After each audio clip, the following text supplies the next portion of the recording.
Welcome to Buckeyes Tomorrow Morning for Tuesday, October 25th. I'm your host, Tom Orr. The Penn State game is in 4 days, the game against Michigan in 32 days. This might seem a little crazy during the week of the Penn State game, but today we're going to be talking about the Michigan game instead. We put out a call for questions for our Michigan Monday episode of the Buckeye Weekly podcast and got back so many that there was no way we were going to be able to cover them all in that one show or even two shows. So we're going to do some of them here as well. Don't worry, we are going to be talking plenty of Penn State this week. My guest today is Tony Gerdeman. He and I host the Buckeye Weekly podcast together, where we do that very popular Michigan Monday episode every week during the season. You can also find us both at BuckeyeHuddle.com, which I have been reliably informed is a fantastic website that you should join right now. Go ahead, we can wait if you want. BuckeyeHuddle.com. Go ahead. All right. You can pause the podcast if you want to do it. And you should. But Tony, thanks for being here.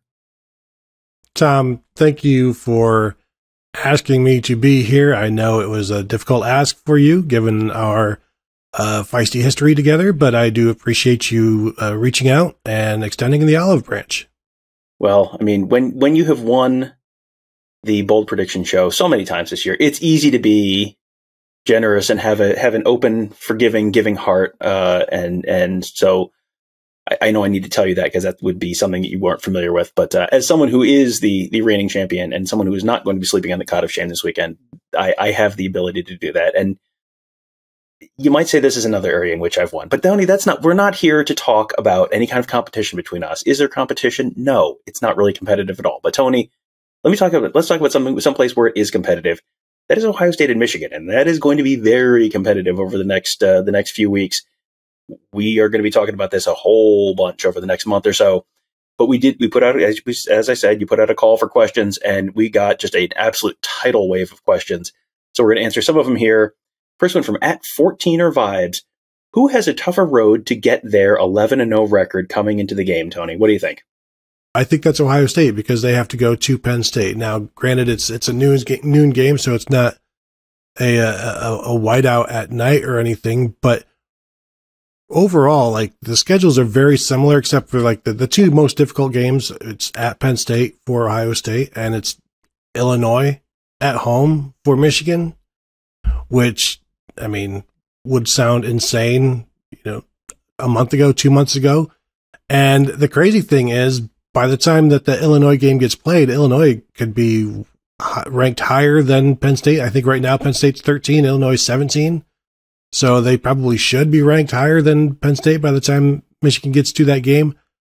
I don't know that being the best team in the West makes you does that make them the third best team if they were to be in the Big Ten East? Where would that put Illinois? I still think going to Penn State is more difficult than having Illinois at home. Yeah, I think that's correct. Ohio State has the most difficult game. The thing that makes this a little bit of a question, I think the second most difficult game is probably that Illinois game of any of the remaining games, because once Ohio State gets through Penn State, unless Taulia Tagovailoa is back, that Maryland game is not nearly as daunting as it might have been. Indiana is not good this year. Northwestern is not good this year. So it feels like if Ohio State gets through the Penn State game unscathed, it's not a cakewalk to the Michigan game, but they're favored by probably 20 plus points, and at least in those last three games. Michigan, that Michigan State game can be weird sometimes. We talked about that a bunch on the Michigan Monday episodes. We don't need to go take a super deep dive into that series history, but suffice it to say, Michigan State has had that ugly Paul Bunyan statue in East Lansing a lot more than Michigan has had it in Ann Arbor the last few years. And yes, Michigan, is a more talented team, and they should beat Michigan State, but we have seen more talented Michigan teams that should beat Michigan State not beat Michigan State. So that's at least a question to me. And, the Illinois game is a fascinating one too, because I think it's possible that Illinois could have basically clinched or perhaps outright clinched that Big Ten West division by the time they play that game, because they have Purdue coming up on the schedule soon. They have Nebraska coming up on the schedule soon. It's possible they could have like a 2-game lead, I think, in the division before and the tiebreakers with 2 games to play. So they could have functionally clinched that division before that Michigan game, which is build yourself a time machine, go back to August and tell yourself that that's the case, and that a home game against Illinois might appear more daunting than a road game at Maryland. I mean, that is pretty wild. I guess I'm going to say Ohio State has a tougher road to get to their 11-0, but if they get through this weekend, go ahead and pencil in the 11-0, and Michigan still has to figure out the Illinois thing. Are we taking the night game at Rutgers for granted? Just recently announced on Monday that a November 5th game at Rutgers will kick off at 7:30. Are we ignoring that one? Are we also ignoring Nebraska at home, which has some ability to do some things? But I think if I look at the schedule for Ohio State, I see 4 touchdown wins all across the board. And if I look at it for Michigan, I'm like, well, 2 touchdowns, 3 touchdowns, maybe. Would you be shocked if it's 27-20 or say 27-14 at Rutgers, that sort of thing, where it's just an ugly road game, Big Ten game that everything is gross and then you're just trying to get out of town? I think it's very likely that Michigan plays at least 3 at least 3 of the 4 closest games for the remainder of the season, and maybe 4 of the 4 closest games for the remainder of the season leading up to that Ohio State-Michigan game. I think that's a real possibility.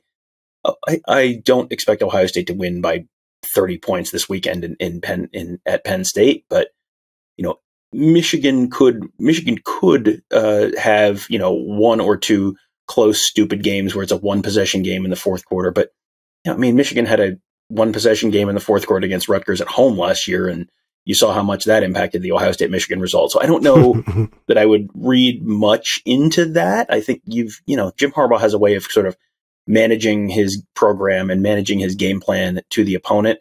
And, that means they play up or they play down to the opponent. And there's going to be opponents to play down to over the next month. So, I don't really see them getting tripped up, but I can see a bunch of games where Ohio State fans are, all excitedly turning on the TV in the fourth quarter and going, oh man, Michigan's only up 7 on Nebraska or up 7 on Rutgers. That will happen at some point, but I don't know that I don't know that I'll really buy that they're in any danger unless they're losing late in the game. And then, okay, well, we can have that conversation. Hey, speaking of losing, Tony, at 14er Vibes asks, can the loser of the Ohio State-Michigan game make the college football playoff? Yeah, I definitely think they can. And especially this year where, you're going to be looking for extra undefeated teams. And the way it's looking, like you might get 1 out of the Big Ten, maybe 1 out of the SEC, and that's going to leave everybody else up for grabs. And at this point, if it would probably be easier for the Big Ten if Michigan loses, because then your 1 loss is on the road to Ohio State, who is the number 2 team in the nation, perhaps number 1 team in the nation by the time the college football playoff rankings come due. And so losing on the road at number 1 is, in the SEC, that's a quality win. In the Big Ten, it should be it shouldn't doom you. Now, I think it'd be worse for Ohio State to lose at home as a favorite. That's going to be harder to come back from, but it's still possible, especially if that win then jumps Michigan up to number 2 or number 1, and it's like, well, your only loss is to the second-ranked team in the nation. We see it every year. The SEC gets credit for that, so I don't know why you wouldn't, if you actually believe that these are 2 of the top 4 teams right now or when they play, that you would punish them unnecessarily if they are still in a discussion. And so I think there's definitely a road there for either team, a better road for Michigan if they were to lose. And, some of this is also going to be contingent on what happens in the ACC. If Clemson loses a game or 2, which, boy, they almost lost last weekend. If Clemson loses a game or 2, if TCU loses a game or 2, it feels like the Pac-12 is sort of cannibalizing itself right now. And I'm not sure the Pac-12 is all that good this year, top to bottom. Like you start looking at some of the results and it's like, well, some of what felt like the signature wins earlier this year are not in fact signature wins. And you've got some teams that looked pretty good that are all of a sudden looking very mortal against teams that have lost. Utah just beat, who did Utah? Utah beat USC, I think. And Utah lost to Florida, who Florida's not very good this year. And Oregon is just steamrolling people after losing 49-3 to Georgia. So, I feel like the Pac-12 is going to get left out almost regardless. So you get another, I think TCU is going to have to play. They still have to play Texas. They will have to play either Texas or Oklahoma State in the Big 12 championship game. So they're probably not making it. it feels like you're setting yourself up for there are 3 SEC teams and 2 Big Ten teams. Not a guarantee, but if Clemson loses, if TCU loses, you're going to have Alabama, Georgia, Tennessee, Ohio State, Michigan, those 5 teams, and 4 of them get in. And then you're going to have some real disingenuous arguments about, we saw what happens to Michigan when they play an SEC power last year, as if Tennessee didn't lose to Purdue in the Music City Bowl last year. So get ready. It's college football playoff arguing time. So get ready for the stupidest month and a half of the season. So you have that to look forward to. You're saying, yes, the loser can make the college football playoff. What about the winner then losing to, say, Illinois in the Big Ten championship game? What's the situation look like there for the Big Ten? Not Dark. Great.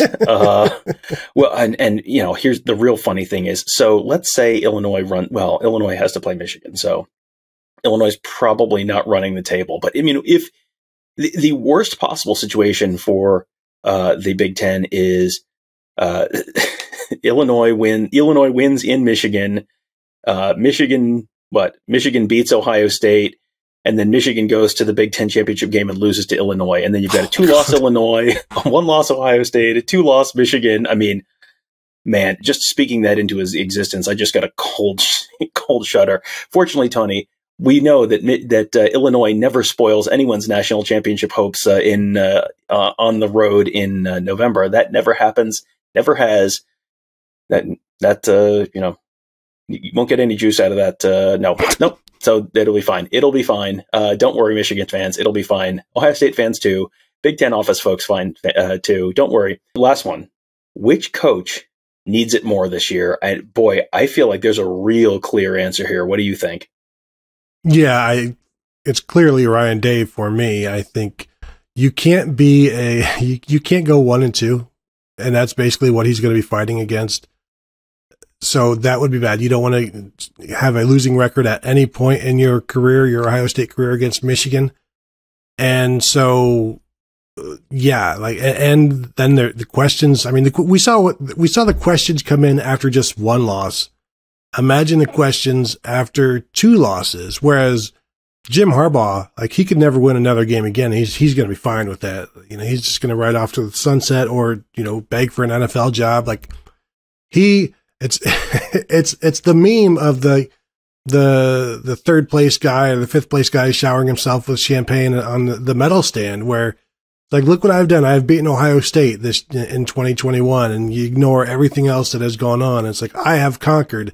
I have accomplished the ultimate goal, when there's still so much more that could be done. But I feel like, even though they look better this year and they have a more legitimate national championship shot, I think going back to last year, I'm pretty sure we were both they have no shot against Georgia. They have no shot against Alabama, and I think they have a better shot. I still don't see them as a national title winner. If Jim Harbaugh loses this year, nothing changes. If Jim Harbaugh loses to Ohio State, nothing changes for him. If Ryan Day loses to Michigan, the questions continue to come in. And I don't know if we've talked about it here, but I was asked, how many losses in a row could Ryan Day have before he gets fired? And it's what losses to Michigan, while he is also going to the playoffs every year once this expands to a 12-team playoff? How can you fire somebody for going to the playoffs every year, even if you lose to Michigan? And then it's going to become, for some people, for some coaches, well, he gets there, but he never does anything with it. And so then it becomes a fireable offense for not winning a playoff game. And it's but I'm still ranked in the top 12. Isn't that good enough? And clearly, no, for somebody, it's not going to be good enough. Certainly shouldn't be good enough for, Texas A&M, power program like that. But it's clearly Ryan Day time, unless you disagree with me and want to be wrong. No, I don't think there's any question on this one. This was an easy one. Yeah, if you laid out the Jim Harbaugh, if he loses, well, okay, then he has to, then you win next year in Ann Arbor. And it feels like you probably need to lose 3 in a row to have any real serious conversation. And let's remember, Jim Harbaugh lost 15, 16, 17, 18, 19, 5 in a row to start his career, didn't play 1 year, and then has won 1. So he's 1-5 against Ohio State. So, he sort of reset the clock a little bit last year with a win over Ohio State, a Big Ten championship game, college football playoff appearance. Okay, if he loses this year, and then he loses next year in Columbus. Boy, that 2024 game in Ann Arbor, that's going to be a little dicey. No, 2024 game in Columbus, sorry, will be a little dicey for him. And, Day, I don't think you want to lose 3 in a row in this series for either team. And, if I think the big concern for Ryan Day's perspective would be if they lose to Michigan this year, it's probably kind of following the same path that last year's game did, where they can't stop the run. They're getting bullied along the lines. And at that point, you've got some real serious questions because they felt like they addressed those issues. Well, if you haven't addressed those issues, well, then you start getting some uncomfortable questions. And, my professional advice for both of these coaches would be to win the game this year. It is probably more important for Ryan Day to win the game this year. But, because if he wins the game, again, last year gets written off as a fluke. And, well, it was snowing and it was windy and it was, and CJ Stroud, people have been sick that week and all, you can kind of hand wave it if they come out, especially if they look dominant this year against Michigan. If it's, if it is a 4th and 1 2016 situation again, then maybe some of the questions linger a little bit. But if Ohio State comes out and wins the game by 10, 14 points this year, well, okay, I feels like that makes last year just look like a fluke. If Michigan wins the game this year, that kind of validates what happens last year, and then you start getting some questions. So, any disagreement with any of that? No. And then next year, going to Ann Arbor, where Michigan, are going to be returning quite a bit of talent, and it's like, well, they may be favored against Ohio State. Ohio State breaking in a new quarterback with some new players, and it's like you can't always expect to win on the road. So you're looking at 3 in a row. Losing 3 in a row because your next matchup is in Ann Arbor, and that's a dangerous place to be. Yeah, and so we'll have plenty more coverage of the Ohio State Michigan game coming up. Probably between pretty much every day between now and the Ohio State Michigan game. But it will we'll have some Penn State coverage this week as well. Don't worry. Ohio State does in fact play a different opponent this week. Michigan does too. Michigan plays Michigan State. Ohio State plays Penn State. We will probably know a lot more about the likelihood of a 11-0 versus 11-0 game happening in Columbus by the end of this weekend or so. So make sure you, if you are a Michigan fan, make sure you are subscribed to this channel because we're going to be talking a lot about Michigan the next month or so. And if you're an Ohio State fan, well, good news. We're going to be talking a lot about Ohio State too, plus a lot about Ohio State and Michigan together. So make sure you're subscribed to our YouTube channel at youtube.com/BuckeyeHuddle. And also check out our website, BuckeyeHuddle.com. Fantastic coverage of the Ohio State football team, recruiting, X's and O's, team coverage, all that and more at BuckeyeHuddle.com. That'll do it for today. Thank you guys all for joining us. Have a great day. We'll talk to you tomorrow.